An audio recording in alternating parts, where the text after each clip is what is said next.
A'udzubillahi minasyaitonirrajim. Bismillahirrahmanirrahim. Alhamdulillahirabbil alamin wassalatu wassalamu asyrafil anbiya'i wal mursalin wa ala alihi wa sahbihi ajmain. Assalamualaikum warahmatullahi wabarakatuh.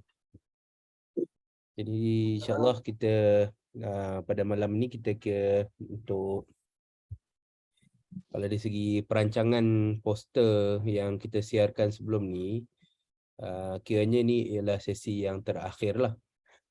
Sesi yang terakhir untuk meneroka ilmu gubahan makna ni.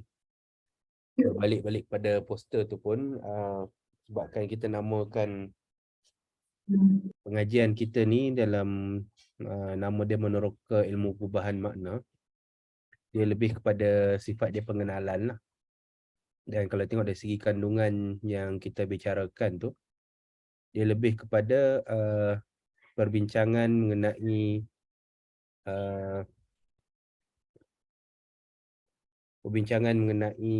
apa pengenalan terhadap ilmu gubahan makna tu lah.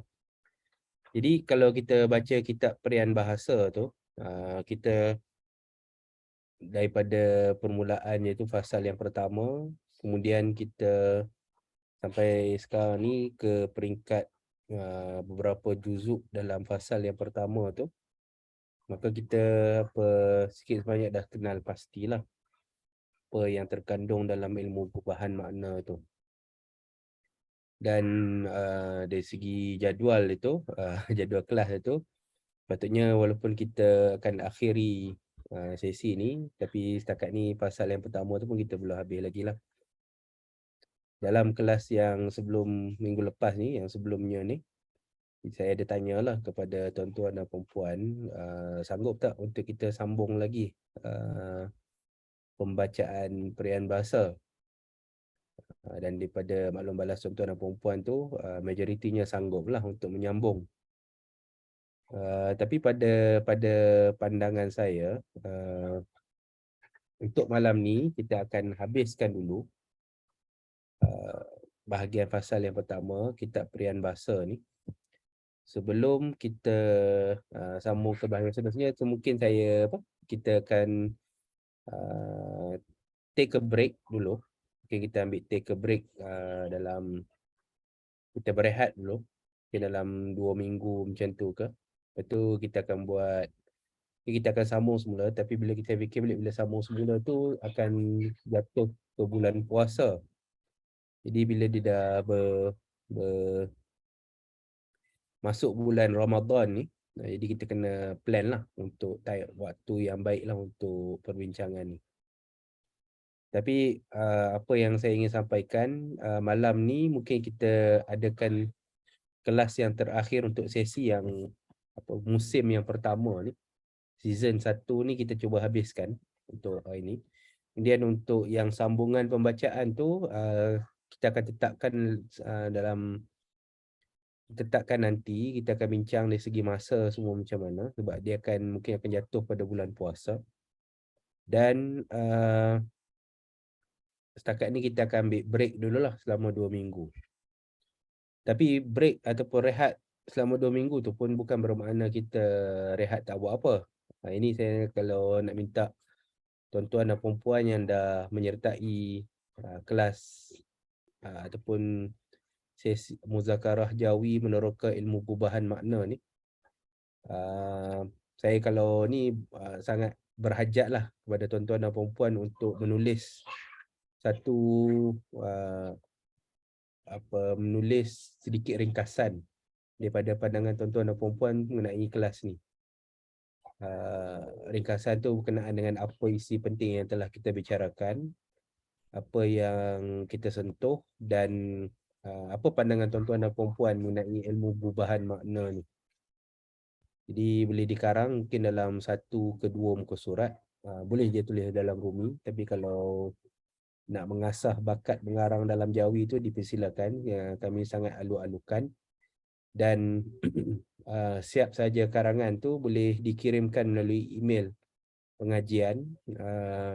Email pengajian nanti saya minta saudari Munirah untuk kongsikan email pengajian di chat supaya kita dapat lihat, supaya kami dapat lihatlah hasil perkongsian kami ni kepada tuan-tuan dan puan-puan, dan mana-mana karangan yang baik, yang bila kita semak tu yang baik, yang bagus tu, kita akan siarkan di laman web Akademi Jawi, Akademi Jawi Malaysia, akademijawi.my.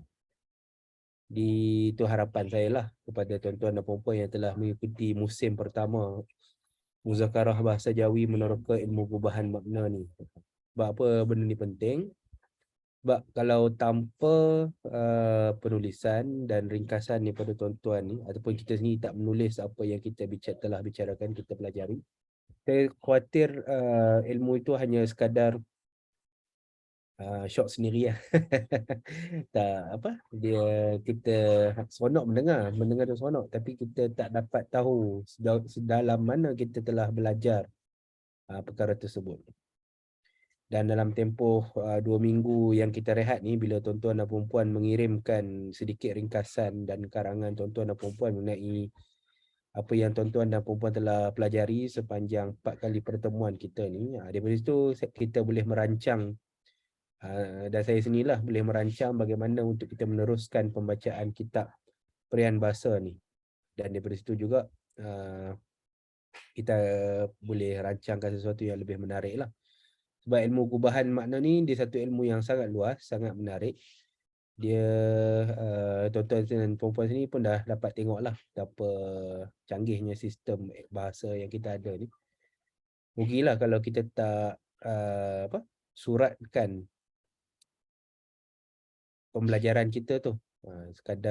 Kalau kita sekadar berbincang saja tu, khawatir dia akan terlepas begitu sajalah.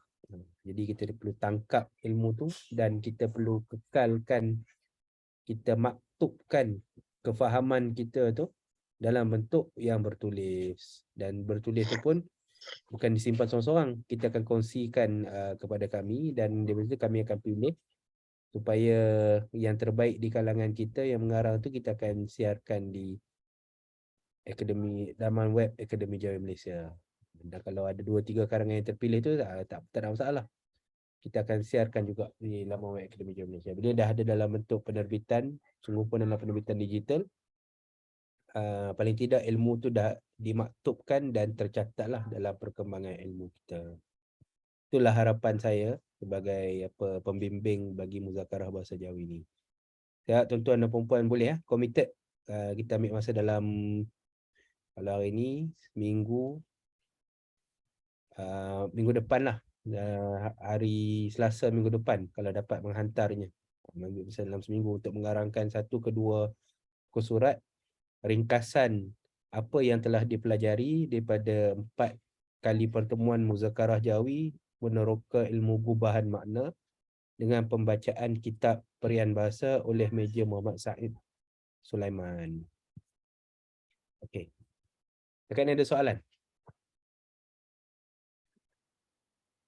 Ada soalan? Okey, kalau tak ada soalan, kita masuk ke dalam paparan kita. Tempoh hari kita dah bicarakan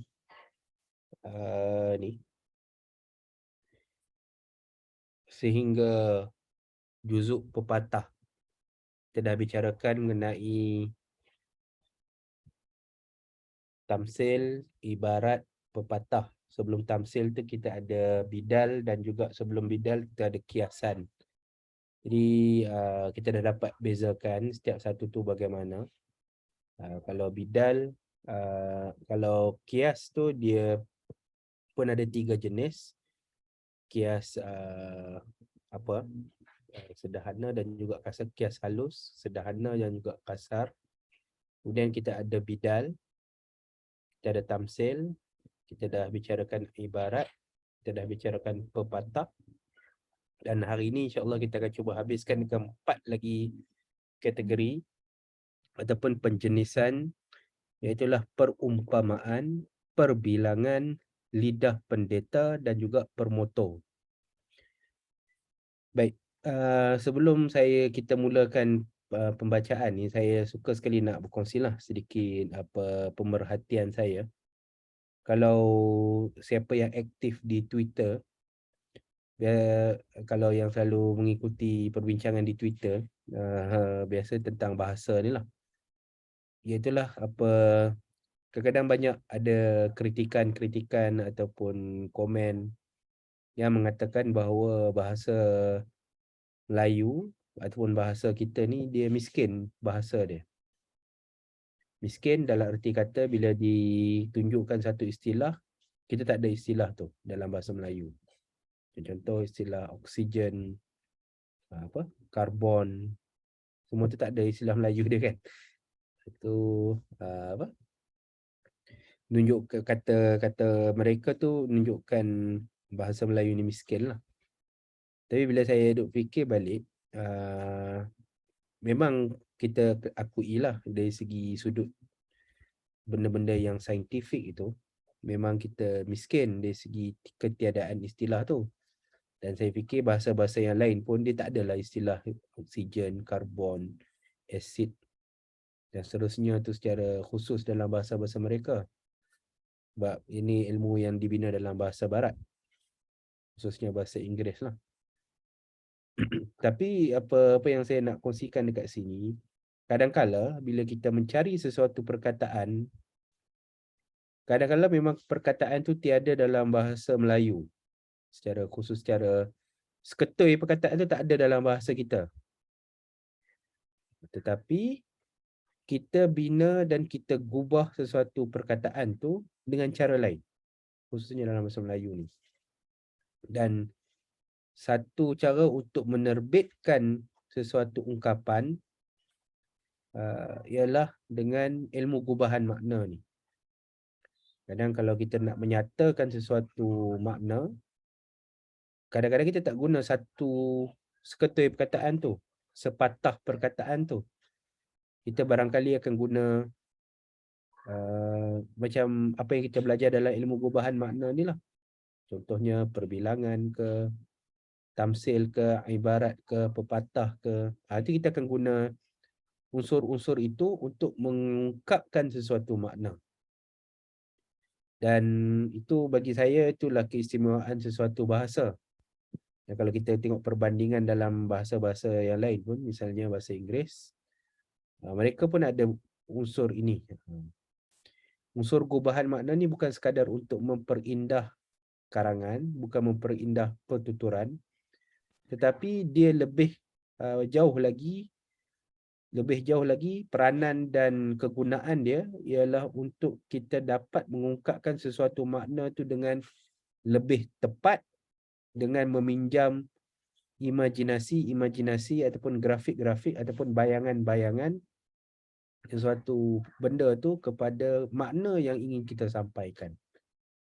Dan bila ada pengetahuan begitu, bila ada sistem cara fikir begitu, sebenarnya dia menggambarkan bahawa cara fikir seorang penutur dan pengguna bahasa tu ialah cara berfikir yang sangat saintifik, yang sangat canggih dan sangat jitu dan sangat padu cara fikir dia tu. Kita dah bicarakan banyak dah contoh sebelum ni. Dan kita tengok bagaimana contoh tu digunakan dan bagaimana sistem gubahan makna tu dia boleh menghasilkan pelbagai ungkapan yang begitu ampuh dan jelas makna dia tu, meskipun dia tidak literal ataupun tidak tidak seketui-ketui perkataan dia tu, tidak sepatah-patah perkataan dia, tapi dia ada unsur pelambangan. Kalau siapa belajar sastra tu kan dia ada unsur pelambangan, unsur diksi, unsur sanekdoki. Itu macam kita belajar dalam komponen sastra dalam SPM dulu ni. Itu contoh-contoh yang kita gunakan lah. Tapi kita akan lihat kita telah lihat bagaimana benda tu distrukturkan, bagaimana perbincangan tu disusun rapi oleh Tuan Pengarang Meja Muhammad Sahid Sulaiman.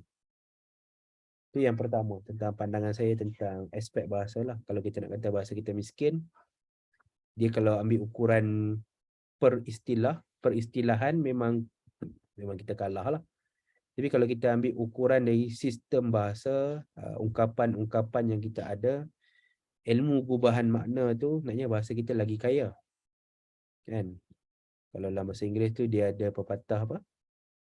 Birds of same feather flock together. Kan? Kononnya dalam bahasa Inggeris ada perkataan tu kan. Kita ada je ungkapan enggang sama enggang, pipit sama pipit. Dia ada kita punya ungkapan begitu. Apa? Out of the frying pan into the fire. Itu dalam ungkapan bahasa Inggeris. Tapi dalam bahasa Melayu kita ada ungkapan keluar mulut naga, masuk mulut buaya. Itu ungkapan yang kita ada lah. Dan benda-benda macam ni memang satu, bila kita ada faham tentang konsep ungkapan ni, poin yang kedua saya ialah kita dapat memastikan dan menunjukkan keaslian dan kalau istilah Meja Muhammad Said Sulaiman dalam bab-bab yang akhir dalam buku Perian Bahasa ni disebut kekacakan bahasa. Kan kecantik, kita guna istilah kecantikan bahasa kan. Tapi kalau Meja Said Sulaiman dia guna istilah kekacakan bahasa. Bahasa ni dia ada kacak dia ada lagak dia. Kacak dia tu keindahan tu lah. Dan dia juga ada lagak dia. Dia ada macam kalau orang bersilat tu kan. Kenapa orang tahu tu silat tu Melayu punya? Sebab tengok lagak silat tu. Bunga dia, tarian dia, jurus dia, gunting dia. Dia punya kipas senandung dia tu. Itu memang asli pergerakan ataupun lagak Melayu begitu. Dan bahasa pun dia ada lagak dia tu. Lagak Melayu. Cara kita susun bahasa. Misal kata kalau kita buat kerja terjemahan, kita jumpa ungkapan birds of the same feather flock together. Kalau kita nak guna, kalau kita terjemah secara harfiah, kata burung sama bulunya terbang sama-sama. Tapi ungkapan tu agak aneh lah untuk bahasa Melayu. Tapi kalau kita mahir ilmu gubahan makna, kita banyak baca ungkapan-ungkapan Melayu, maka kita akan gunakanlah istilah ataupun lagak Melayu yang lebih asli dalam terjemahan. Macam saya berikan tadi itulah. Enggang sama enggang, pipit sama pipit. Macam itulah. Kita tak guna terjemahan itu secara harfi ataupun secara literal sebab kita ada ungkapan kita sendiri, lagak bahasa kita sendiri. Out of the frying pan into the fire. Keluar mulut naga, masuk mulut buaya. Dia punya, kita ada ungkapan yang lebih asli bunyi Melayu dia tu. Macam mana kita boleh mencapai keaslian dalam lagak bahasa kita ni? Ini saya punya komen terhadap situasi linguistik semasa lah. Kalau kita belajar ilmu linguistik ataupun hatta belajar bahasa Melayu di sekolah dan di universiti ni, kalau saya sini saya dapati sistem ataupun cara fikir dia tu tidak berapa asli lah menggambarkan lagak bahasa kemelayuan tu. Dia lebih kepada menggunakan teori linguistik barat diaplikasikan ataupun dibentukkan kepada bahasa Melayu kita. Kenapa jadi macam tu? Saya tak pasti. Tapi kalau kita analisis, tengok dari segi contoh macam perkataan, kata kerja transitif, kata kerja tak transitif, tu semua istilah Inggeris. Kemudian ilmu gubahan makna ni, maknanya kalau istilah linguistik tu rhetorics ataupun boleh masuk dalam bidang semantics. Semua tu istilah Inggeris. Dan kalau kita baca dalam tata bahasa dewan, kita tengok dia punya hulu ataupun kerangka fikir yang mentadbir bentuk tata bahasa Melayu dewan tu. Rupanya hulu ataupun punca bentuk tata bahasa tu bila disebut oleh pengkaji tata bahasa dewan tu, dia berhulukan kepada sarjana ataupun penyelidik-penyelidik Inggeris. Walaupun kita tak nafikan kewibawaan dia tu. Tapi apa kita bila kita tengok dalam kacamata kita ni, kita pertanyakan persoalan mengenai lagak dan juga kekacakan bahasa tu ada ataupun tidak. Dapat tak ataupun tidak bila kita guna kerangka tu. Yang kita tengok sini lah situasi bahasa kita sini tu macam ibarat hidup segan mati tak mahu. Dalam bahasa Hokkien tu nang botinang ti botikui.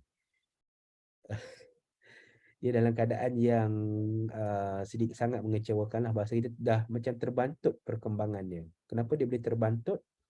Sebab kalau kita tengok kaji balik dari segi masalah, dia masalah pada persoalan akar dan juga kerangka fikir yang mentadbir bahasa kita tu sendirilah. Kalau kita pakai acuan Inggeris kepada bahasa Melayu, boleh tak kita jamin dia punya lagak dan juga kacak dia tu akan sama seperti mana bahasa itu sedia aslinya seperti sebelum ini? Soalan tu tuan-tuan dan puan-puan sendiri boleh jawab lah. Jadi apa tawaran kita bila kita memahami masalah tu? Tawaran kita ialah kita akan mengkaji dan membaca naskah-naskah tentang bahasa yang berusul asal daripada tradisi kita sendiri. Kita cuba cari sebaik mungkin karya-karya para sarjana, alim ulama, cerdik pandai kita yang mengarangkan tentang ilmu bahasa ni sendiri menggunakan kerangka dan juga cara fikir asli Melayu itu supaya dengan keaslian dan juga kerangka fikir yang sejati kepada bahasa dan juga cara Melayu tu, kita akan dapat dia punya lagak dan juga kacak bahasa Melayu kita tu sendiri. Tu. Dan saya nampak usaha yang dilakukan oleh Meja Muhammad Said Sulaiman, dia memang usahakan keaslian dan juga kejituan bahasa itu supaya dia kembali semula ataupun menetap pada hakikat bahasa Melayu itu sendiri. Sifat sejati dan sejadi bahasa Melayu itu. Dalam hakikat rupa bahasa Melayu itu yang sebaik-baiknya lah. Dengan menggunakan kerangka fikir, peristilahan, bentuk ilmu yang asli untuk bahasa Melayu itu. Dan daripada situ kita nampak hasil dia tu, hasil penyelidikan dan kajian dia, kerangka fikir dan juga pendekatan dia tu. Maka bahasa yang dicontohkan melalui kitab Perian Bahasa ni satu bentuk yang sangat nampak sangat jelas dia punya apa kekacakan dan juga lagak bahasa Melayu tu. Ibarat mentari bersinar terang. Kalau kita guna istilah kiasan tu kan. Dia ada dia nampak jelas dia punya keaslian tu. Jadi dari situ kita boleh simpulkan bahawa sudah tidak ternafilah bahawa untuk meningkatkan kembali kedudukan bahasa Melayu kita dengan segala slogan dan permoto kononnya untuk memartabatkan bahasa, tidak dapat tidak untuk kita kembali untuk merujuk karya-karya bahasa yang asli yang dipusakakan oleh sarjana-sarjana, cerdik pandai, alim ulama yang meninggalkan ilmu-ilmu bahasa ni kepada kita. Sayanglah kita ada sekolah wajib lulus bahasa Melayu, dalam perlembagaan bahasa Melayu diletakkan pada satu kedudukan yang tinggi. Kemudian kita ada akta bahasa kebangsaan, kita ada ialah macam-macam benda tu. Tetapi dari segi cara fikir, kerangka fikir, ilmu linguistik ataupun ilmu bahasa Melayu tu, kita memakai kerangka yang tidak asli, yang sejati dan sejadi dengan bahasa Melayu tu. Sehingga dia mengorbankan segala kekacakan dan juga lagak bahasa yang kita cuba jaga tu. Apatah lagi daripada zaman sekarang, dari segi huruf dan juga tulisan tu kita pun sudah sedia korbankan, hilanglah juga dia punya keaslian dan kesejatian dia tu. Sangatlah rugi bangsa kita membuang semua harta intellectual property kita ke laut demi untuk mengejar pemodenan dan juga kemajuan yang sekarang pun tak maju-maju dan tak moden-moden pun dia punya bahasa tu. Jadi wallahu alam, itu sedikit sebanyak coloteh saya mengenai situasi semasa bahasa kita dan untuk menunjukkan betapa peri pentingnya ilmu perubahan makna dan kitab Perian Bahasa ni dalam perbicaraan kita hari inilah. Itu sebab kita nak cuba habiskan juga fasal yang pertama ni malam ini. Jadi kita boleh teruskan kepada teks lah. Jadi kita berhenti pada fasal yang pertama, juzuk juzuk pepatah kita sudah selesaikan kan? Betul ya? Pepatah kita sudah selesai baca ke? Minta maaf, per bidal sudah selesai baca ke belum lagi? Sudah kan? Bidal dah.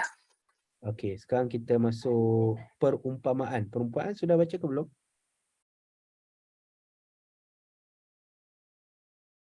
Kalau pada chat ni sudah. Kalau pada perumpamaan sudah baca ke belum?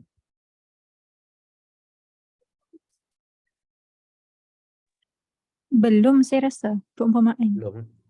Okey, belum. Belum. Belum. Okey.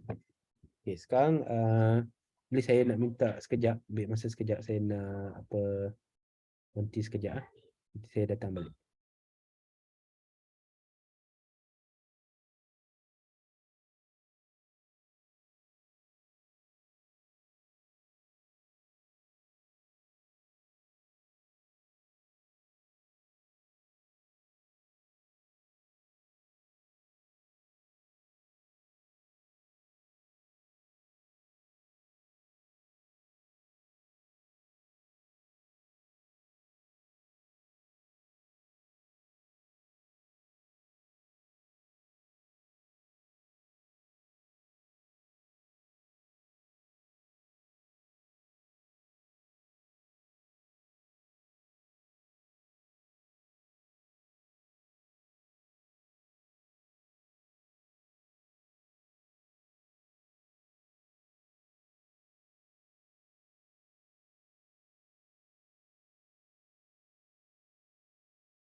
Baik.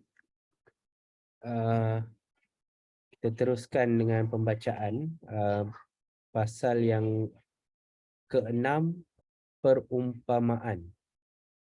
Boleh saya minta volunteer untuk baca?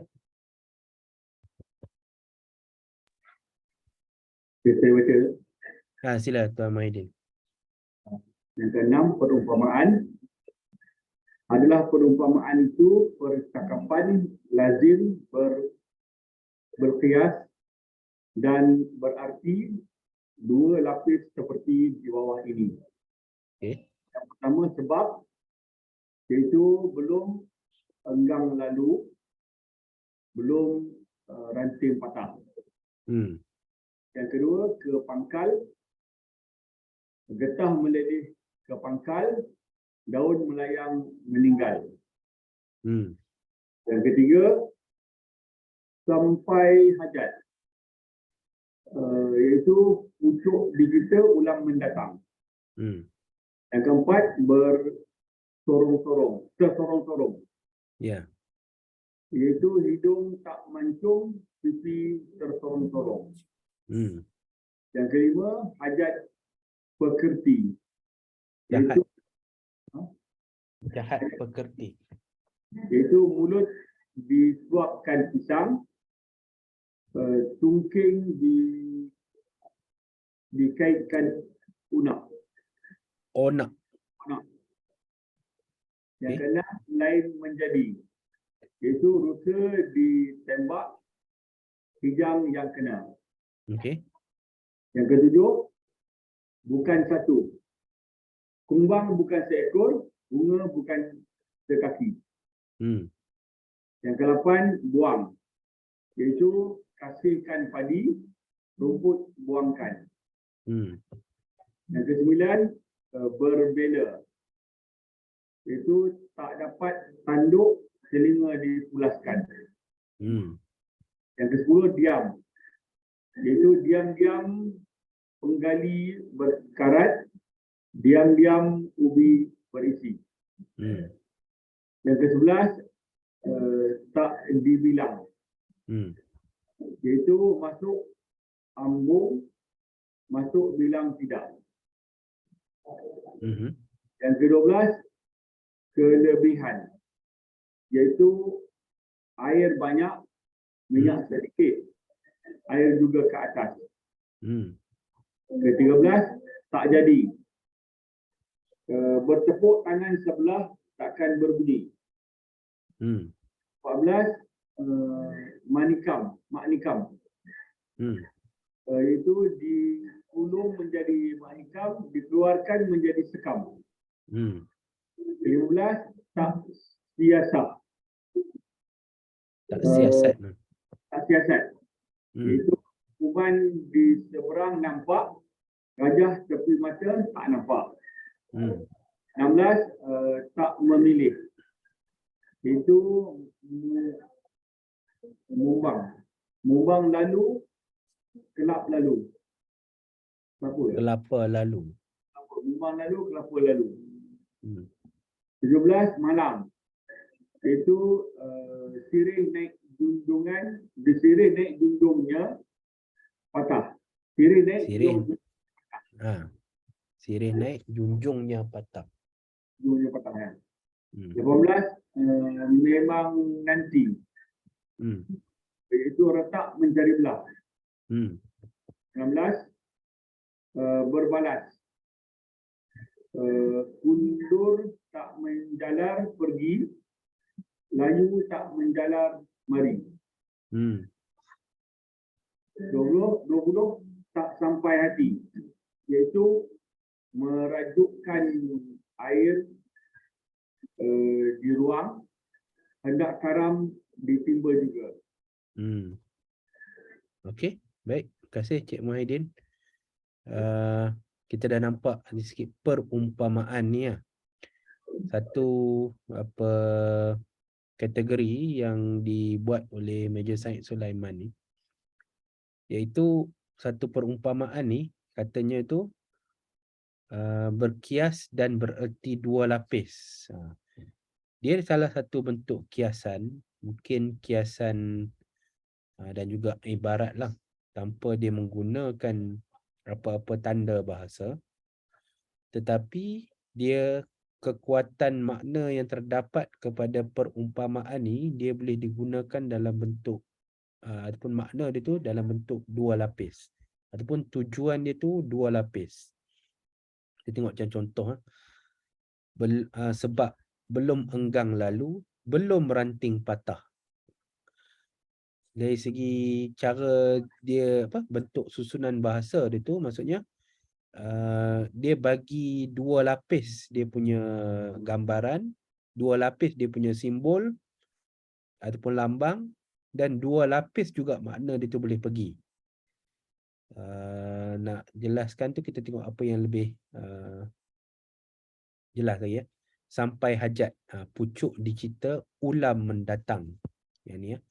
Pucuk dicipta ulam mendatang.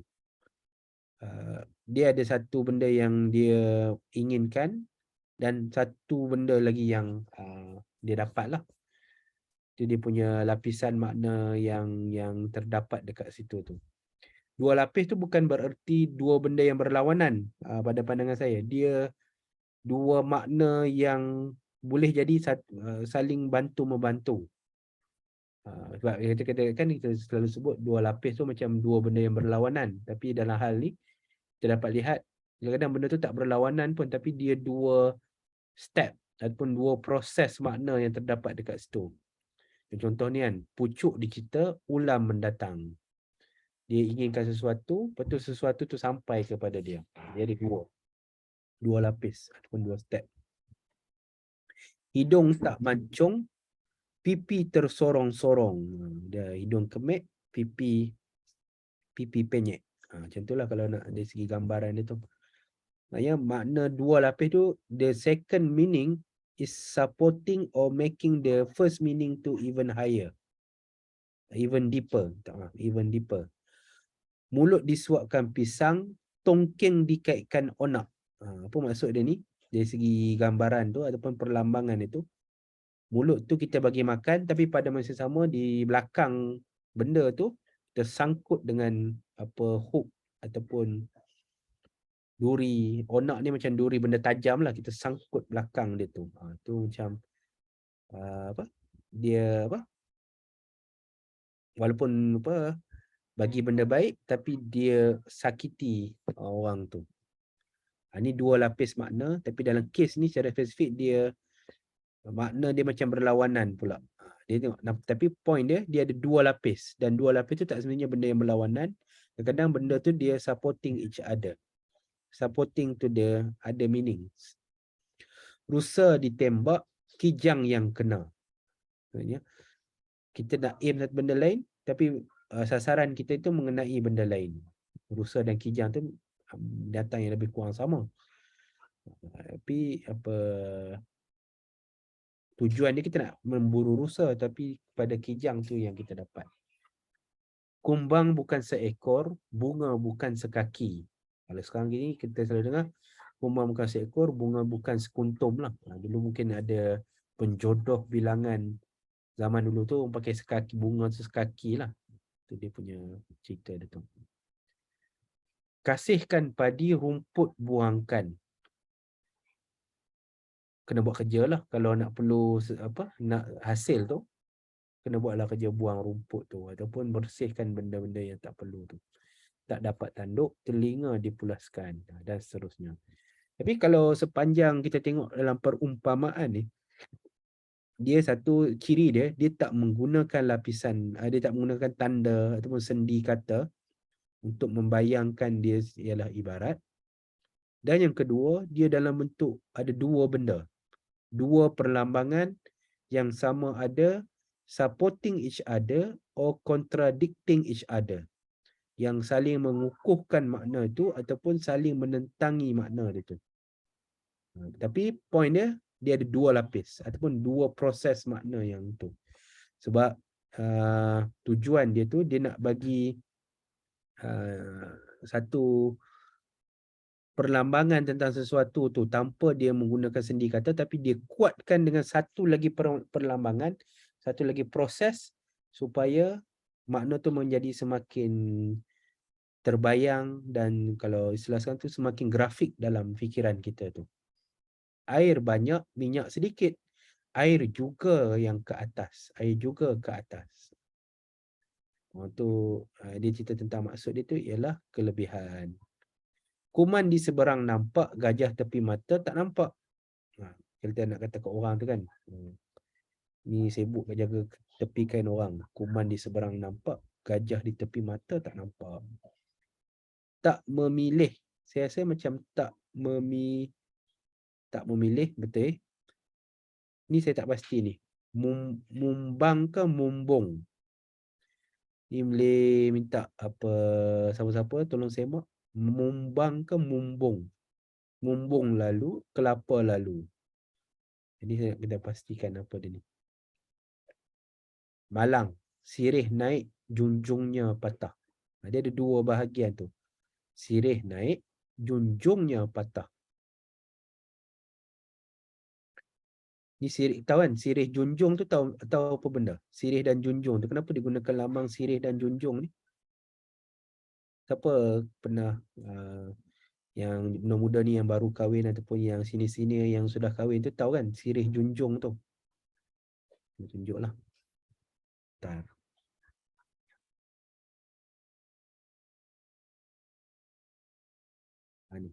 Inilah sirih junjung. Sirih yang kita bawa waktu kita nak kahwin tu kan. Tapi bila jadi sirih naik, junjungnya patah tu, inilah. Kita nak naikkan ni tapi benda ni patah. Jadi dia malang lah dari segi konteks dia ni. Mumbang, putik kelapa yang masih kecil, jatuh, kelapa jatuh. Tiap-tiap yang bernyawa akan mati juga. Cuba-cuba menanam mumbang. Jika hidup turus negeri,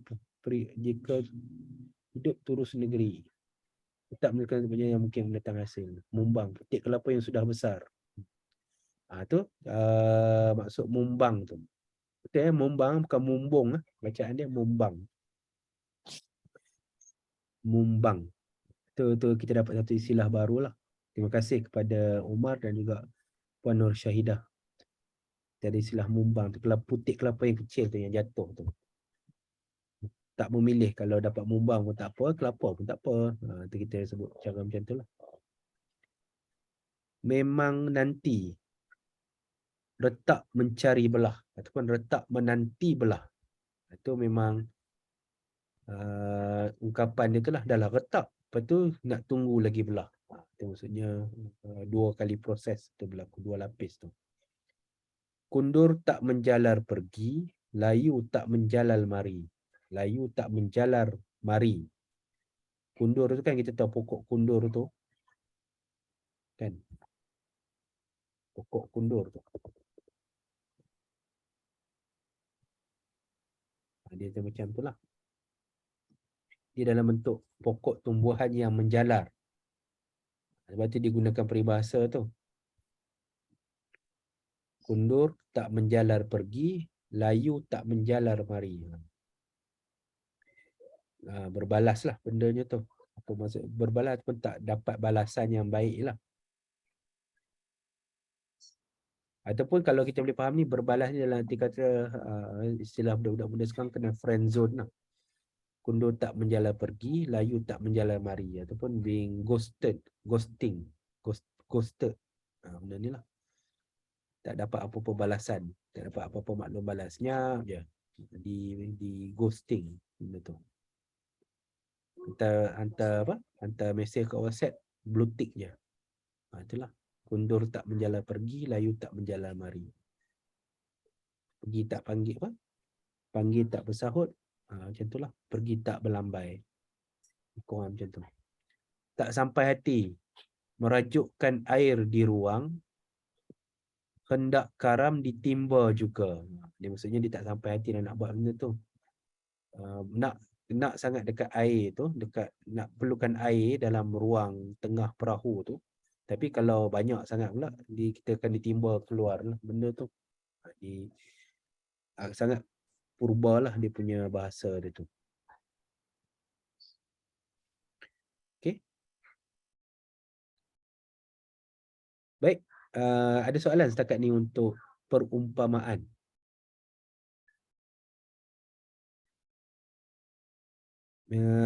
Di peringkat ni, perumpamaan ni dia mungkin takat sini sahaja dia punya. Kita akan bicarakan tentang kiasan, perlambangan dan seterusnya tu. Dia dalam kategori-kategori macam seperti inilah. Dia ada perlambangan-perlambangan yang dipinjam daripada makna yang lain, daripada perkataan yang lain, dipakai untuk makna tu. Selepas ni dia sampai nombor 7, perbilangan, kata arif dan lidah pendeta, dan permotor ni dia dah kurang aspek-aspek perlambangan dia tu. Nanti kita akan tengok satu persatu. Okey, teruskan pembacaan untuk pasal yang ke-7, perbilangan. Silakan sesiapa yang volunteer.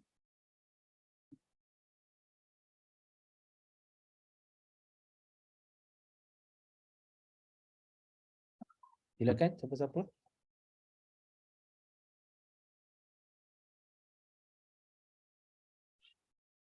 Saya baca ya.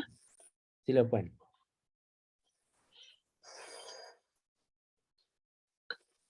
Perbilangan. Perbilangan, adapun perbilangan itu iaitu bidal yang bercegung 2 atau lebih. Bercegung. Bercegung. Okey. Jadi siapa-siapa boleh tolong carikan istilah bercegung tu. Maka Okey. sungguh pun ada sedikit dipakai dalam Johor. Dalam Johor. Tetapi hanyalah dimasukkan dia dalam bidalan sahaja, padahal di sebelah negeri Sembilan, mengikut bagaimana di Minangkabau disebutkan dia perbilangan dan disifatkan dia seakan-akan undang-undang. Contoh, adat, hidup dikandung adat, mati dikandung tanah. Adat, alah biasa, tegal biasa. Alah adat, Alah bisa. alah bisa. Alah bisa, tegal biasa. Alah adat, tegal muafakat. Mati tidak kerana sumpah, hidup tidak kerana kaul. Kaul. Jangan disangka.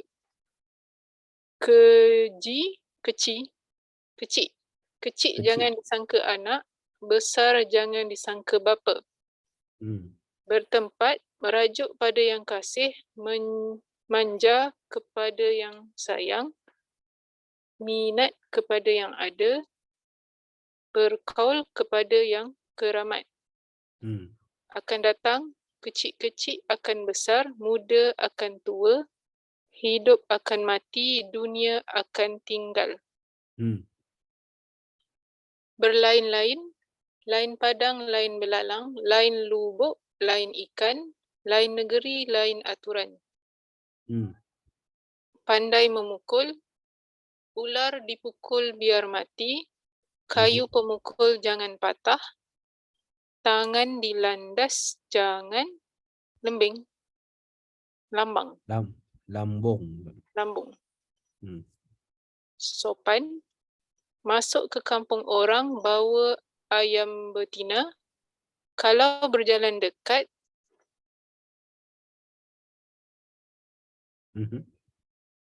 benang harum, jangan ditijak, dikena. Apa ni?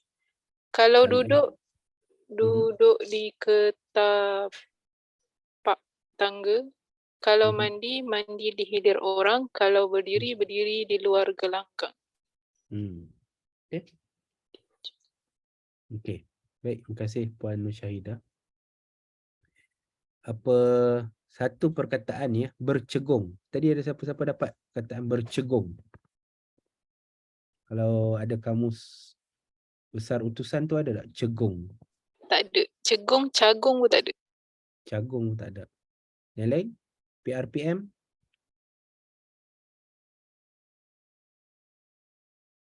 Tak ada. Ini istilah yang dah pupus. Sudah tidak digunakan lagi. Tak. Nak buka sekejap. Okey. Ini daripada kamus Katan. Kamus yang dibuat oleh Tuan Pengarang sendiri lah. Ini cegung. Terpotong maksud dia. Mim ni maksud dia Melayu. Perkataan Melayu. Terpotong. Cegung. Dan banyak perkataan yang sangat langka lah. Dia ada. Cegak apa ada kan. Bagi orang cegak sangat. Ni saya silah Johor ni. Saya tak pastilah. Cegung. Betul ya. Kalau ada orang Johor kat sini boleh tahkikkan benda tu. Apa maksud dia? Bidal yang bercegung, yang terputus dua atau lebih. Dia maksudnya dia ada bidal tapi dia dipatahkan ataupun diputuskan, dipotongkan. Sungguh pun ada sedikit dipakai dalam Johor tetapi hanyalah dimasukkan dia dalam bidalan sahaja. Padahal di sebelah Negeri Sembilan mengikut bagaimana di Minangkabau disebutkan dia perbilangan dan disifatkan dia seakan-akan undang-undang. Perbilangan ni lebih kepada satu bentuk bahasa yang khusus terdapat daripada tradisi di Negeri Sembilan. Depa ni ada tradisi mengarang falsafah dan juga kebijaksanaan mereka tu dalam bentuk perbilangan ni lah. Dan menariknya kalau perbilangan-perbilangan tu orang Negeri Sembilan sendiri yang mengungkapkan dia dengan lorat Negeri Sembilan tu. Baru kena betul dia punya makna dia tu. Mungkin kita, kalau ada kawan-kawan daripada yang orang Minang dekat sini, boleh tolong bacakan sikit dengan lorat Minang tak? Ada tak kawan-kawan Minang di sini? Saya cuba cari, ada tak? Ni Ustaz Amir ada, boleh Ustaz Amir boleh ada tak kat sana? Boleh ungkapkan sikit perbilangan ni dengan lorat Minang?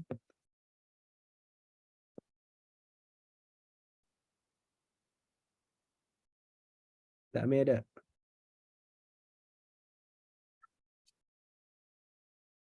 Ada siapa-siapa kawan-kawan yang orang Minang di sini yang boleh baca ni? Baca dengan lorat Minang. Baru dapat rasa dia punya kekuatan makna perbilangan tu. Tapi kalau perbilangan ni, function dia ialah dia untuk menyimpulkan falsafah ataupun cara fikir ataupun cara pandang hidup seseorang ataupun satu kaum ni lah. dan khususnya dalam orang Negeri Sembilan dan orang Minangkabau yang praktikkan benda ni, yang ada benda ni. Saya rasa kalau macam saya di Kedah ataupun Perak ni, dia tak ada benda ni. Dia macam dia tak apa, macam bila kita macam sebut kan, hidup bersendikan syarak apa, hidup bersendikan adat, adat bersendikan syarak, syarak bersendikan kitabullah.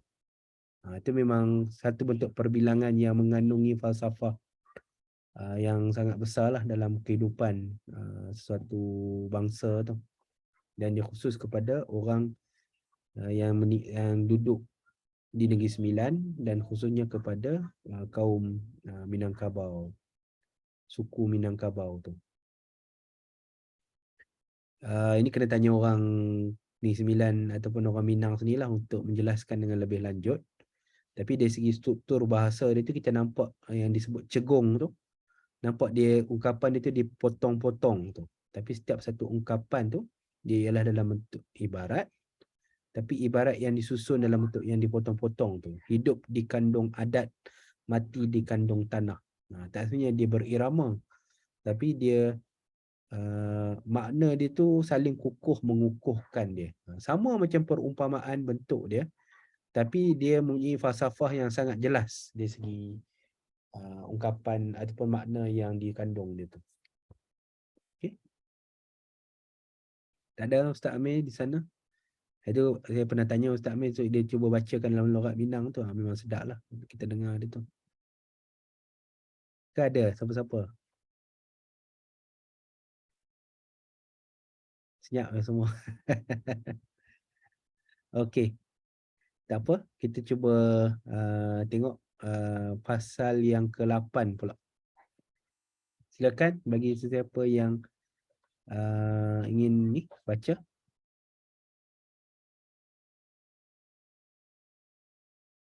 Kata arif atau lidah pendeta.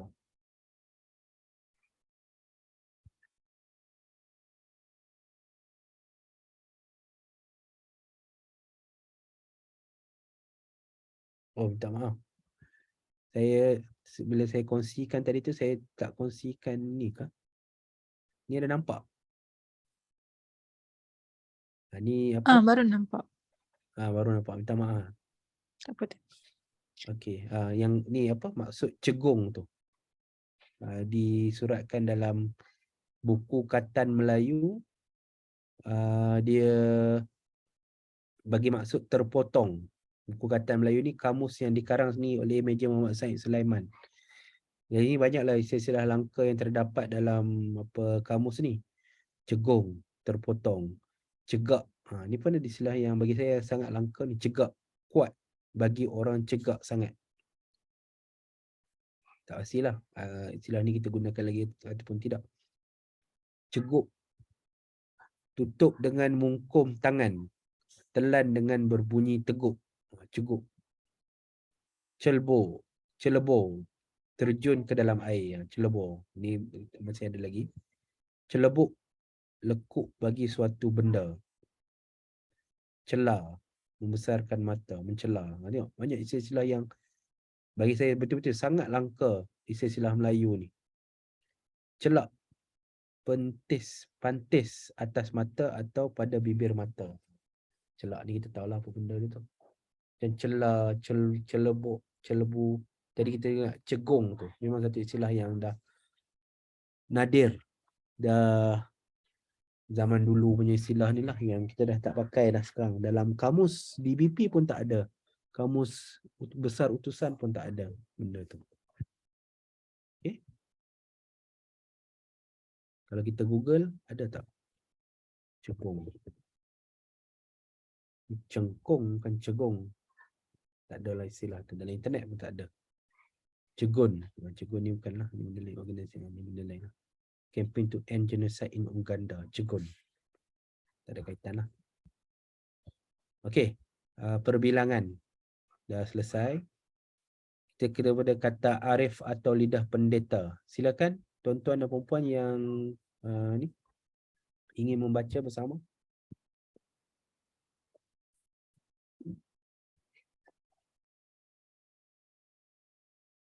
Silakan.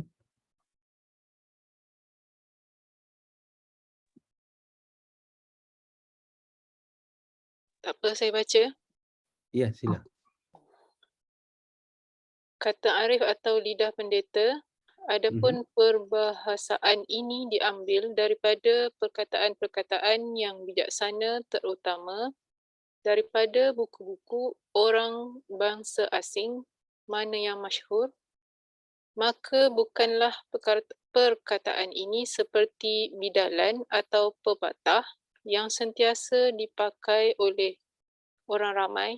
Yang demikian jika ada di antara kita Melayu dapat menerbitkan perkataan-perkataan yang tajam dan berbahagia, boleh jua dimasukkan dalam bilangan ini. Lidah manusia lebih tajam dari senjata. Usaha itu mendapat. Meminjam jangan dipinjamkan jangan. Kanak-kanak itu ibu dan bapa yang akan datang. Rajin dan usaha memudahkan kerja. Hidup dengan tiada kesihatan itu suatu keberatan keadaan. Hidup dengan berkesihatan itu menerbitkan keriaan. Apa tu? Keriaan, betul. Bercakap benarlah sentiasa, iaitulah sebaik-baik senjata. Jangan kerja alang-alang, iaitu tak masuk bilang. Jangan biasa tiada cermat, akhir kelak tiada selamat. Jangan mencuaikan waktu kerana dia tidak menunggu. Jangan disesiakan waktu, kelak kamu jadi tersemu. Tersemu. Lazimkan sekalian ditunaikan, jadi tidak menyusahkan. Tempat itu kerana barang, tiap-tiap barang dengan tempatnya. Okay. Saya rasa yang ni pasal kata arif atau lidah pendeta ni sangat jelas lah apa yang nak disampaikan tu. Dia memang kata-kata orang bijaksana yang kita guna dalam karangan untuk karangan lah. Macam-macam lah. Benar-benar kalau lagi banyak bacaan kita, lagi banyaklah ungkapan-ungkapan yang kita boleh masukkan. Jadi dia satu bentuk gubahan makna, dan ungkapan-ungkapan tu kita nampak dia punya kebijaksanaan kat situ, falsafah dia, makna dia dan kegunaan dia tu sangat mendalam lah. Ini apa yang nak disampaikan oleh Tuan Pengarang dalam satu kategori gubahan makna tu. Sambil kita cakap tu, kita petik lah siapa-siapa yang mengungkapkan benda tu kan. Jadi kita akan nampak lah kedalaman pemikiran dan pembacaan kita tu. Okey. Yang akhir, permoto ataupun permutu.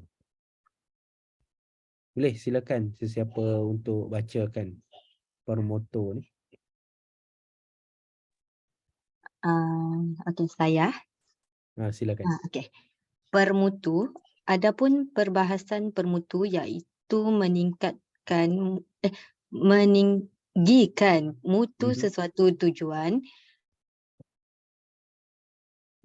Terbit lafaz-lafaznya dari kata-kata arif jua, seperti dinyatakan sedikit di bawah ini. Kepada Allah berserah, permutu kerajaan Johor.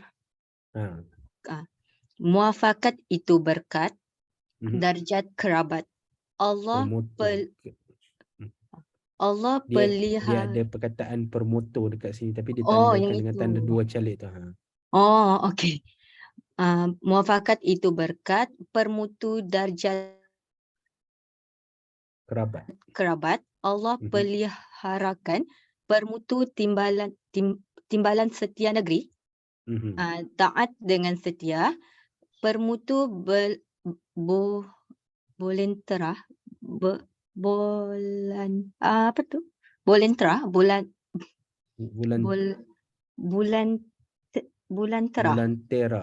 Bulantera Johor.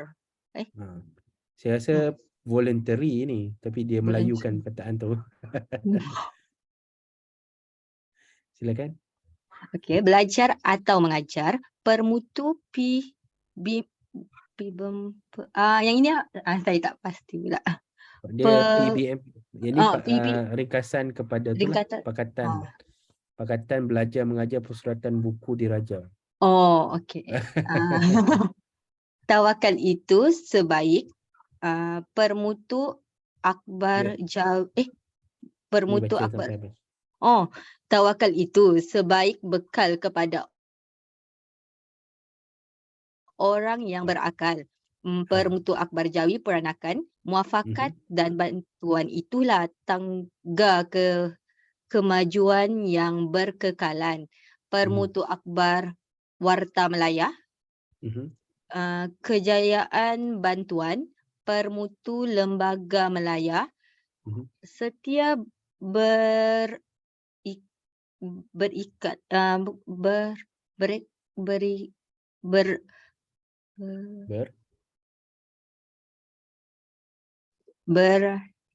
kah?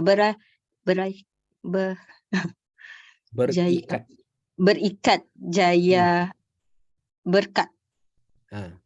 Permutu Warta Ahad. Uhud. Ahad. Ahad. Bahasa menunjukkan bangsa. Yang ini saya tidak pasti. Permutu apa ni? Puspam. Dia sebutan dia Paspam, tapi Paspam. dia punya ini ialah ringkasan kepada Persatuan Sahabat Pena Malaya. Oh, Sahabat Pena Malaya. Okey. Bersatu setia bermutu bahagia. Permutu Warta Jenaka. Pertengahan itu baik. Permutu penaja peredaran. Okey. Okey. Baik. Terima kasih Puan Fikah Diana. Ini pun agak straightforward lah. Tapi zaman sekarang kita pakai istilah tu slogan lah. Ataupun motto kan. Bersekutu bertambah mutu. Itu slogan apa? Ataupun permutu apa? Bersekutu bertambah mutu. Siapa tahu?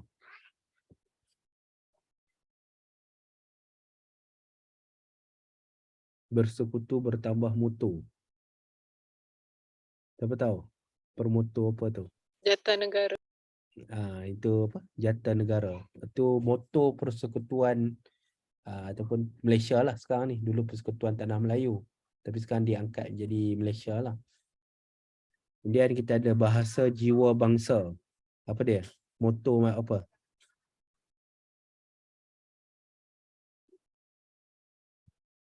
Bahasa jiwa bangsa.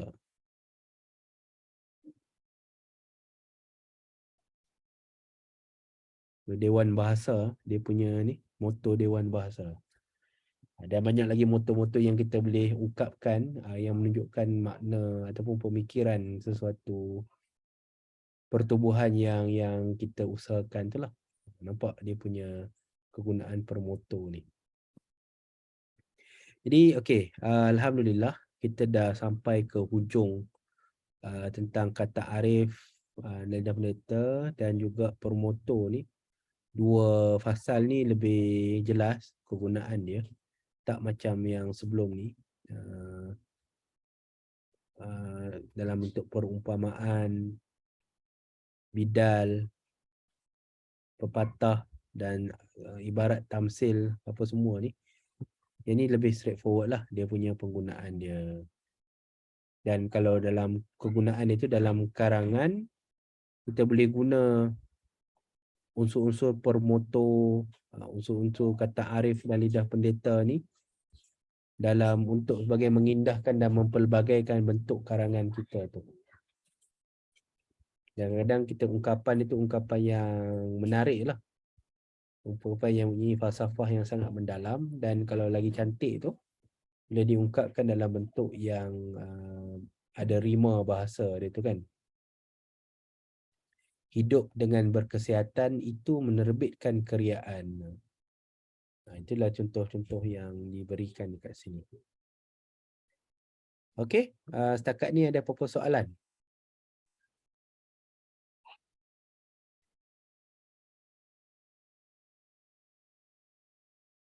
Ada apa-apa soalan setakat ni? Okay, malam ni agak straightforward je dia punya penjelasan tu. Soalan pada Syazwani. Boleh saya nak tahu kenapa dulu pakai ta marbutah pada hujung perkataan Melayu tapi sekarang pakai pada istilah Arab yang dimelayukan sahaja? Dulu apa bagi orang Melayu ta marbutah tu dia function dia tu sama macam ta maftuhah ataupun ta sampan dengan ta bulat tu kegunaan dia samalah. Dan kita akan nampak kegunaan dia tu pada hujung perkataan. Macam contoh ni kan. Muafakat itu berkat dipakai dengan ta marbutah. Cuma bila dia masuk dalam Jawi baru, dia Jawi baru tu dia cuba bezakan lah antara kegunaan ta marbutah tu dengan ta maftuhah atau ta sampan tu. Kalau mengikut Jawi baru, ta marbutah ni dia tidak boleh dipakai untuk perkataan-perkataan Melayu. Dia hanya boleh dipakai untuk istilah-istilah Arab yang dipinjamkan ke dalam bahasa Melayu sahaja. Itu cara pandang Jawi barulah. Tapi kalau ikut Jawi tradisi ni, dia apa ta marbutah ni ataupun ta bulat tu, satu dia betul digunakan untuk istilah Arab, tapi pada masa yang sama juga dia digunakan secara bertukar-tukar dengan ta maftuhah tu pada istilah Melayu tu sendiri. Apa contoh istilah Melayu yang akhir dia dengan huruf ta? Contohlah kalau dalam manuskrip macam ni, seperti ni, kadang dia guna ta maftuhah, kadang-kadang dia pakai ta marbutah. Itu dia punya ni lah. Macam ni lah. Terbit. Ini memang istilah Melayu yang asli, bukan istilah Arab. Tapi dia guna juga ta maftuhah dekat sini. Nanti dia berganti-gantilah. Bertukar sedikit. Nampak apa? Perkataan sedikit dekat sini. Dia guna ta marbutah secara bertukar-tukar lah. Dia punya dia tak tetapkan benda tu begitu. Soal dia salah ke betul dia pun buat benda ni? Bagi saya cara fikir dia tu, kita dah cara fikir dulu orang lain, cara fikir sekarang pun dah lain. Dia macam Umar kongsi, nampaknya Jawi lama ta marbutah diguna bila ta bunyi sukun, ta maftuhah untuk ta yang berbaris di hujung perkataan. Itu betul juga. Itu pemerhatian yang sangat baik. Memang betul. Ta marbutah tu biasanya dia akan pakai untuk bunyi yang sukun ataupun bunyi mati ataupun bunyi berpadu. Istilah lagi teknikal dia bunyi berpadu. Baik berpadu atas, berpadu bawah, berpadu atas, bawah dan juga depan lah. Tapi kita kena tengoklah bentuk penulisan tu bagaimana lah. Balik kepada bentuk penulisan tu bagaimana bentuknya. Tempat. Pat ni ialah bunyi atas berpadu kasar. Tempat. Ataupun dia apa? Suku kata tertutup dengan bunyi A. Itu istilah moden sekarang lah. Dan at ni, ta tu, dia pakai dalam bentuk ta marbutah. Cermat. Sama juga ni, ta marbutah. Selamat ni memang dalam istilah Arab lah. Itu satu pemerhatian yang baiklah saudara Umar tu. Mendapat at tu kan. Memang sukun patutnya dekat sini. Kalau macam ni, dia tak letak lah guna ta marbutah. Sebab dia apa? Sebab dia ada baris yang digunakan. Baris fathah ataupun bunyi suku kata dia terbuka. Senjata. Dia tak guna ta marbutah dekat sini. Itu satu pemerhatian yang menarik lah saudara Umar. Terima kasih. Okay, ada soalan lain?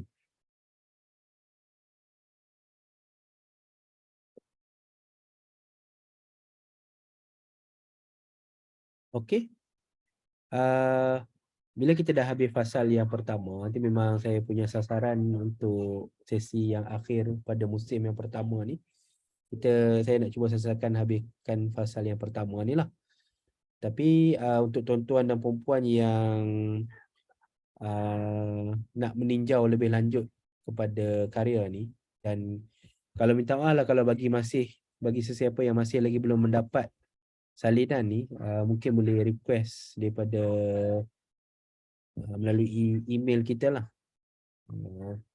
pengajian@ academyjawi.my, dapatkan apa boleh request melalui email dan dapatkan ni lah apa salinan dia ni untuk kita baca lah lebih lanjut. Tapi alang-alang ada masa sedikit ni, dalam masa 10 minit ni saya nak cuba buat teaser sikit lah pada fasal yang kedua dan seterusnya. Boleh ya? Kita sambung sikit je lagi, 10 minit nanti kita boleh tutup lah sesi kita pada musim yang pertama ni. Okay, kalau fasal-fasal yang seterusnya ni, dia ada lebih kurang 3 lagi fasal.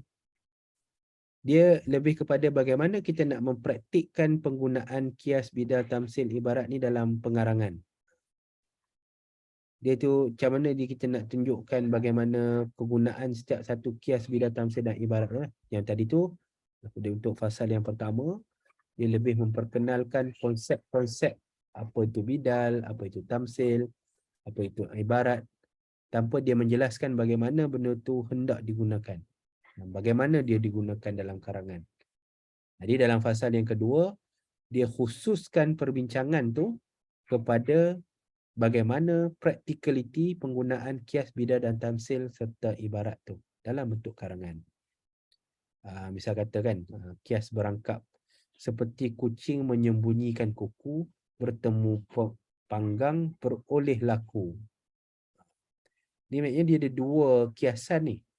Kucing menyembunyikan kuku, kemudian ditambah lagi kiasan dalam bentuk berangkap. Berangkap tu maksudnya dia berirama lah. Kuku kat sini kan. Seperti monyet kena belacan, terkerih-kerih, tiada berketahuan.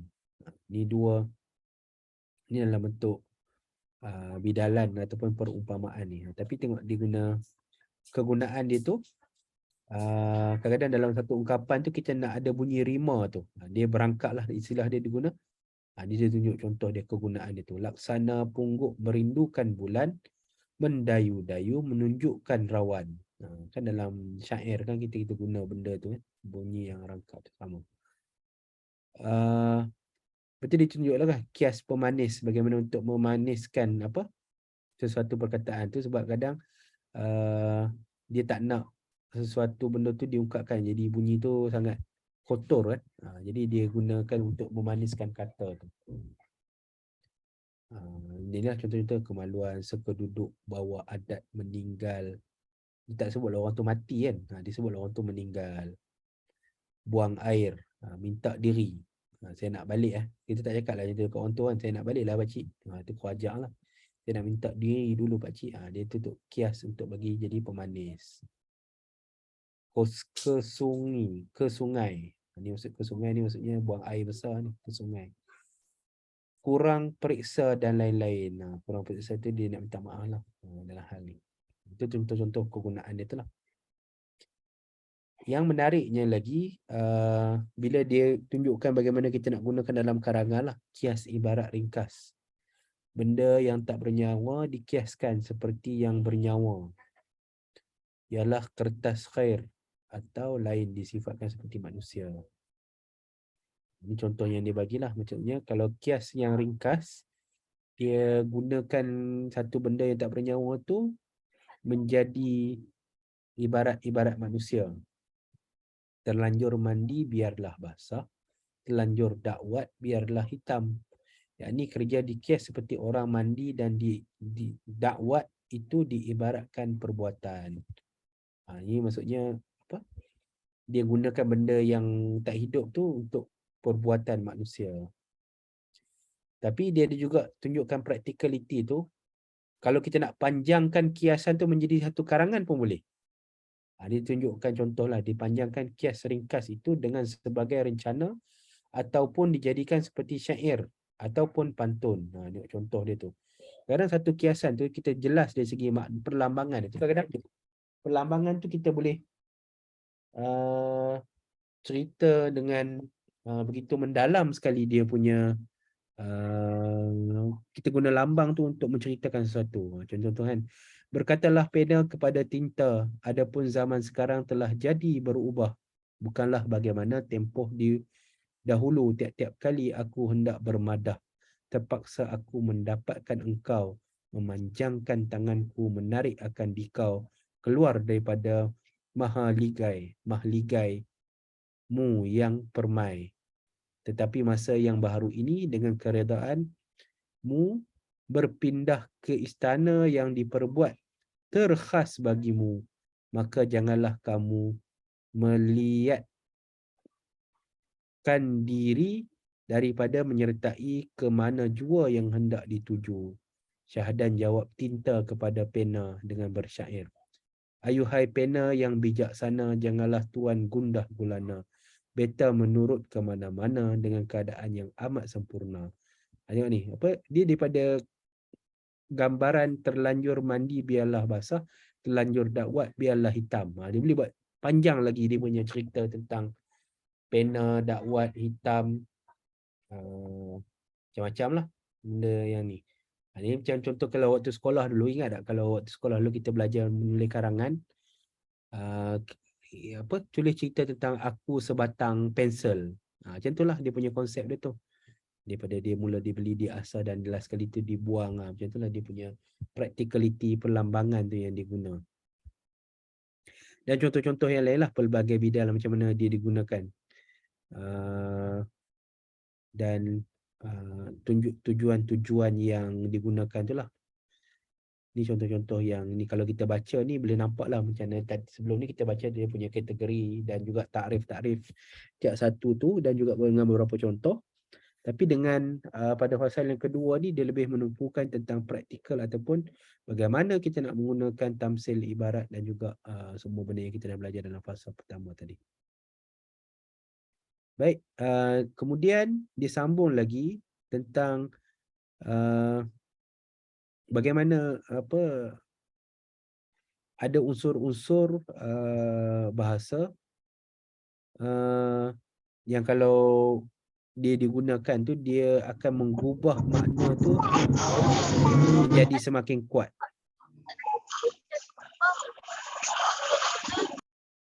Ya. Dia mengubah makna tu menjadi semakin kuat. Kalau dalam istilah moden ni hyperbola lah. Dan contoh kan dia bagi contoh kat sini, gemparnya sebuah dunia. Macam wah ni apa? Satu hyperbola yang sangat kuat lah. Tahu sekotah alam ini tahu. Semua satu alam ni tahu pasal ni. Itu satu bentuk hyperbola. Ni contoh kalau istilah dia meninggikan sesuatu makna tu. Kadang benda tu tak berlaku pun, tapi dia sekadar nak menggambarkan betapa kuatnya makna dia tu. Bunyi semut melompat bergoncang bumi, tu dia. Semut melompat bergoncang bumi. Dia nak tengok bunyi tu sangat kuat lah. Kalau merendahkan tu, adapun perbahasan ini daripada jenis yang mengurangkan daripada yang ada. Macam tadi tu menguatkan ataupun membesarkan sesuatu, tapi ini dia betul-betul mengecikkan tu. Sakit tanah benar, tenat benar.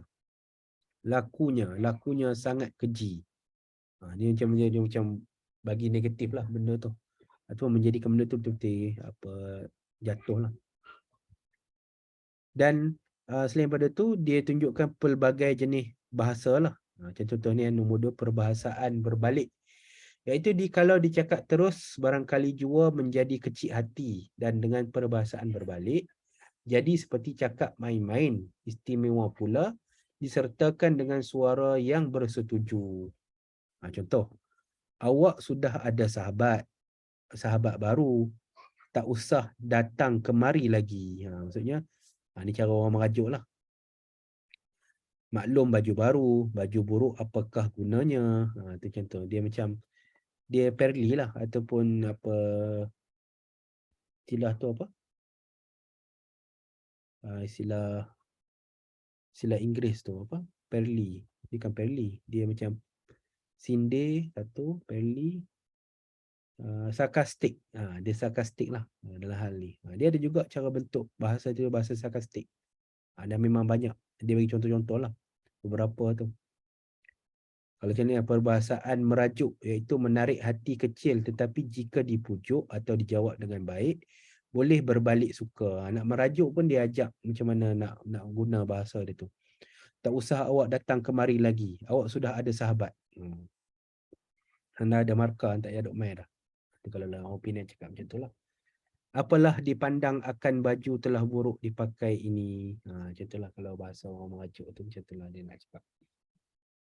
Dan dia bagi contoh-contoh lain. Kalau bahasa menempelak, bahasa mengejek, bahasa menggiat ataupun memotivasi, mengusik bermaksud pada mengecilkan hati. Ini dia orang dapat sahabat baru. Bagi orang ada baju baru, kesana kemari tidak tinggal. Dia tu macam menempelak lah orang tu. Dan banyak lagi perbahasan marah pun ada. Dia ajak juga macam mana nak marah tu. Adapun perbahasan marah ini masuk dalamnya kata nista. Tengking herdik telah termaklum, tiadalah berkehendak dibutirkan. Apatah lagi sumpah seranah dan maki hamun. Lemahlah risalah ini mengandungnya. Dia kata kalau marah tu faham-faham sendiri lah. Bagaimana nak guna bahasa tu. Okey. Seterusnya fasal yang ketiga, seertian bahasa, synonyms. Ini apa perbahasan tentang synonyms, tapi sikit je. Simpulan bahasa. Simpulan bahasa tu apa beza dengan benda-benda yang lain tu? Iaitu bermakna dua atau lebih perkataan dirangkum menjadi satu simpul menerbitkan makna yang berasing-asing. Seperti sedikit tauladan dinyatakan beringat. Ini dia bagi contoh je sebab tapi dia satu kategori yang khas lah. Angin-angin, cakap ataupun kecil.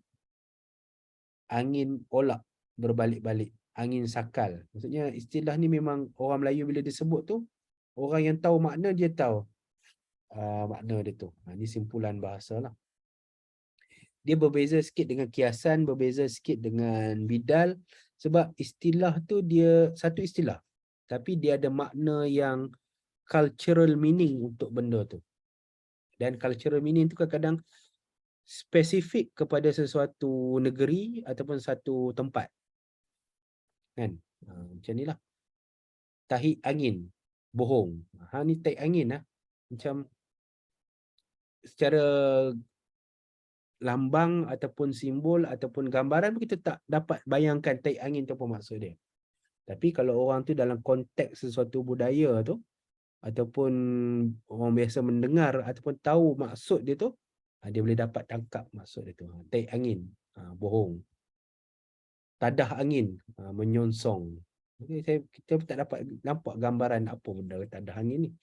Tapi dia ada maksud dia. Dan maksud dia tu ditentukan oleh sesuatu kebudayaan satu tempat tu. Ini contoh yang dinamakan simpulan bahasa.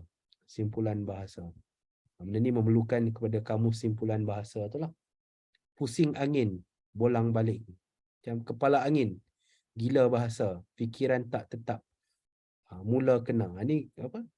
Ini pun kita guna sampai sekarang, kepala angin kan. Kepala angin. Cepat marah lah. Apa? Gila bahasa. Fikiran tak tetap, mula kena. Gila bahasa ni gila isim lah maknanya. Tak betul. Masuk angin, harap tak dapat. Masuk angin. Mata angin, pedoman. Mainan angin, main angin, sia-sia. Tengok ni, tentang angin tu saja, dari segi konteks budaya Melayu ni, dia ada banyak maksud-maksud dia tu. Kalau kita terjemah secara literal dalam bahasa Inggeris, mungkin kita tak dapat. Kalau dibuat terjemahan, bawah angin. Dia kena terjemah maksud dia tu, bukan terjemah literal.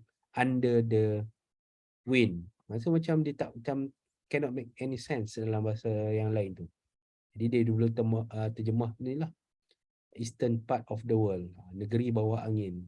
The eastern part of the world. Itu keistimewaan bahasa Melayu kita. Dia ada dia punya penggunaan istilah yang special macam ni lah. Sebab sesuatu bahasa tu kalau nak dipelajari, dia ada 5 benda yang perlu dipelajari. Pertama, dia punya pertuturan. Kedua, pembacaan. Ketiga, pengarangan. Keempat, pendengaran dengan orang membaca. Dan yang kelima, selalu orang miss out, iaitu kebudayaan bahasa tu. Dan benda-benda ni ialah kebudayaan bahasa kita ni lah. Jadi kalau orang tu tak bergaul dengan orang Melayu, dia belajar daripada buku je. Kadang-kadang benda-benda ni dia tak boleh dapat, dia tak faham lah. Ni kalau dalam bentuk 3 perkataan. Anjing buruk kepala. Tu dia punya ni, tak tahu apa maksud dia tu. Setali 3 wang. sama. Setali 3 wang. Kita dengar pun macam, oh apa dia ni? Maksud dia ialah sama. Ayam putih terbang siang. Ayam putih terbang siang. Ini lebih kepada perumpamaan dan makin nampaklah kalau makin panjang dia punya perlambangan itu. Dia bagi ingatan, simpulan bahasa ini kadang-kadang terjumlah kepada kiasan bahasa, terutama bila lebih daripada 2 perkataan, jadikan satu simpulan. Betul lah, kalau lebih pada 2 perkataan, dah kita makin nampak lah dia punya perlambangan itu. Jadi daripada kalau lebih pada 2 perkataan tu, dia balik-balik kepada perbahasan dalam fasal yang pertama tadi. Okey, ini saya sebut tentang lagak, tentang fasal yang kelima ni yang saya sebut tentang lagak bahasa tu. Bahasa kita ada dia punya bunga dia, dia ada tari dia, dia ada dia punya bentuk dan juga gaya dia. Dan dia berbeza dengan bentuk lagak bahasa yang lain. Ini komen dia tentang benda tu lah. Bila dia cakap tentang lagak bahasa ni, dia cakap tentang keaslian sesuatu bahasa. Dan dia kata ada pada zaman itu, pada pertengahan abad ke-20, telah berlaku kacukan bahasa ataupun bahasa kita tu dah dipengaruhi oleh bahasa-bahasa yang lain. Kalau orang belajar macam ni, dia kata daripada Arab, ada pengaruh Arab terhadap bahasa Melayu dia tu. Kalau untuk pelajaran Inggeris, ada pengaruh Inggeris terhadap bahasa dia tu. Dan dia juga ada komen sikit tentang penggunaan huruf Roman dalam tulis menulis akan jadi lebih yang tentang pengaruh tulisan Rumi pada zaman dia tu kepada bahasa tu, lebih-lebih lagi dalam bentuk kacukan bahasa tu kepada bahasa Melayu tu. Jadi kita baca ni, sekiranya digalakkan memakai huruf Roman atau Rumi dalam tulis menulis, akan jadi lebih-lebih besar kacukan dengan bersegeranya pula, kerana al-maklum mana-mana bangsa yang menggunakan bahasa Melayu jadi bahasa-bahasanya, jadi bahasa-basahan, kelak bererti menulis kehendaknya pendek dan panjang dalam Melayu dengan huruf Roman. Maksudnya orang bukan pengguna bahasa Melayu jati, orang India ke orang Cina ke ataupun orang putih guna bahasa Melayu ni, dia akan biasa guna huruf Rumi untuk bahasa Melayu. Kemudian orang Melayu yang tertulis dengan orang-orang yang bertulis dengan orang-orang itu pula meniru segala kecanggungan dan dengan kacukan konon dimaksudkan supaya orang yang menerima itu boleh senang mengerti. Satu sifat ataupun kelemahan penutur bahasa Melayu ni ialah kita senang nak terikut-ikut dengan cara cakap orang yang bukan Melayu dalam mengungkapkan sesuatu. Dalam penulisan pun sama. Dan dalam hal ni, Meja Said Sulaiman dia kata kalau kita nak menulis Rumi, kita biasa menulis Rumi dengan cara orang bukan Melayu, lama-lama kita akan terikut dengan cara benda tu. Dia menghilangkan kekacakan ataupun lagak bahasa ataupun keaslian bahasa kita. Dia ada komen juga tentang orang Indonesia. Bagaimana bentuk bahasa dia. Betul, bagaimana contoh kacukan-kacukan bahasa tu, yang orang yang bahasa Arab, yang pengaruh Arab.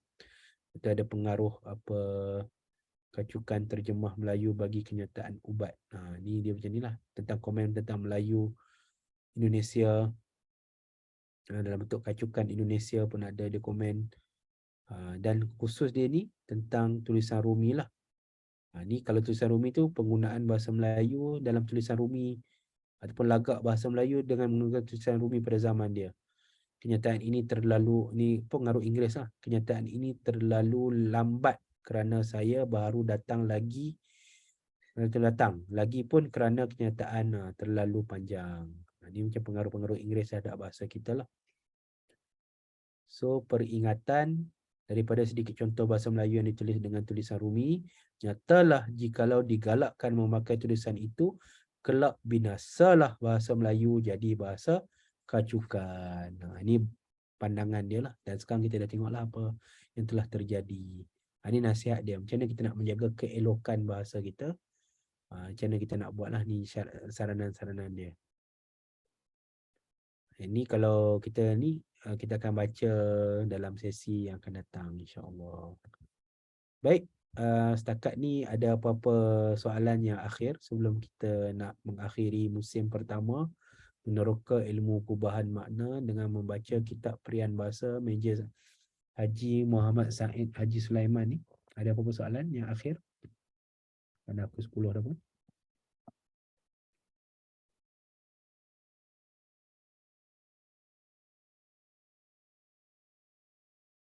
Jadi bagaimana tuan-tuan dan puan nak sambung lagi dengan musim yang akan datang ni?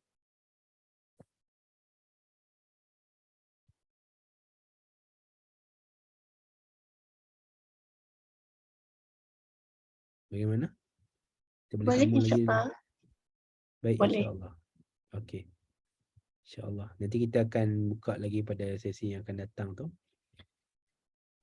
Okey, kalau tak ada apa-apa soalan yang mendesak, jadi saya ingin mengucapkan jutaan terima kasih kepada tuan-tuan dan puan yang setia bersama dalam 4 kali pertemuan. Sungguh pun kita hanya berjaya membicarakan hanya fasal yang pertama sahaja. Tapi alhamdulillah banyak juga benda yang kita teroka, dan banyak juga saya sendiri pun bila baca bersama-sama dengan tuan-tuan dan puan ni, banyak juga benda yang saya dapat yang baru. Dan kita paling tidak pun akhir objektif kita ni, kita dah nampak bahawa ilmu gubahan makna tu dia ada bidang ilmu dia ada sistem pemikiran dia, dan pengarang yang bijak seperti Haji Said Sulaiman ni, dia bijak berjaya mensistemkan ilmu ni, supaya kita di generasi yang kemudian ni, bila kita lihat tentang kiasan, bidal, tamsil, perian, perumpamaan, pepatah dan seterusnya tu, kita dah boleh nampak satu sistem fikiran orang Melayu dulu bila dia menggunakan satu bahasa tu. Bagi saya itu yang sangat penting lah. Pepatah, simpulan bahasa, semua tu benda tu kita boleh dapat dia punya bahan mentah dia tu. Tapi dia punya proses untuk kita cerakinkan dan faham dia punya formula yang orang dulu pakai untuk menghasilkan sesuatu benda tu, itu lebih berharga daripada apa yang terhasil itu sendirilah. Ini ilmu yang bagi saya hampir pupus kalau dia tidak disuratkan dalam bentuk buku, disuratkan dalam bentuk kitab. Kalau kita harap dia sekadar ilmu lisan ataupun ilmu orang tua saja, so kalau orang tua mati, matilah bersama ilmu tu. Ya, alhamdulillah kita sedekahkan Al-Fatihah kepada almarhum Haji Muhammad Said Sulaiman atas kebijaksanaan beliau, daya usaha beliau, kesedaran beliau dan pemerhatian beliau terhadap hal ni. Alhamdulillah kita dapat pusaka ilmu yang sangat besar yang menjadikan bahasa kita sejati dan juga sejadi sebagai bahasa Melayu, dan juga menunjukkan lagak dan juga kacaknya bahasa kita tu mengikut lagak dan juga kacak bahasa Melayu tu. Al-Fatihah.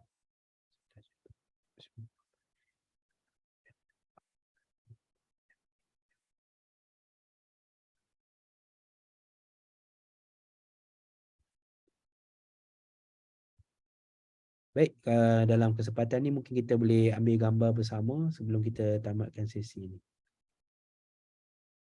Okay, boleh nyalakan hidupkan kamera masing-masing dan kita boleh ambil gambar bersamalah sebagai sesi kita yang pertama ni.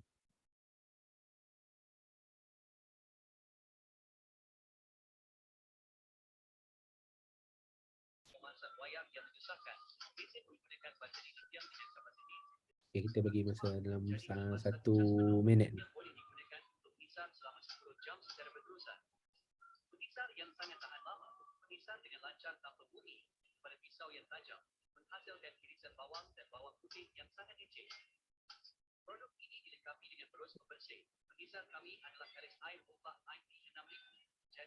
Okay.